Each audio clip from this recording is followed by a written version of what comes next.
নমস্কার বন্ধুরা, পাঁচফোড়নের পাকশালায় সবাইকে স্বাগত। আজকে আমি দেখুন ফুলকপি নিয়ে নিয়েছি, করব ফুলকপি বড়া। তার জন্য এক বাটি বেসন, এক বাটি নেব চালের গুঁড়ো, নেব স্বাদ মতো নুন, নেব লঙ্কার গুঁড়ো, নেব হলুদের গুঁড়ো, নেব কাঁচা লঙ্কার টুকরো। এবার এটাকে সামান্য জল মিশিয়ে ব্যাটার তৈরি করব। একটা ঘন ব্যাটার তৈরি করব।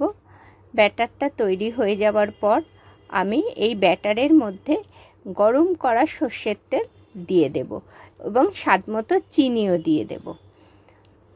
গরম করা সর্ষের তেলটা দিয়ে ভালো করে গুলে এবারে সিদ্ধ করা ফুলকপির টুকরোগুলো একে একে ব্যাটারে চুবিয়ে আমি ভাজতে শুরু করব।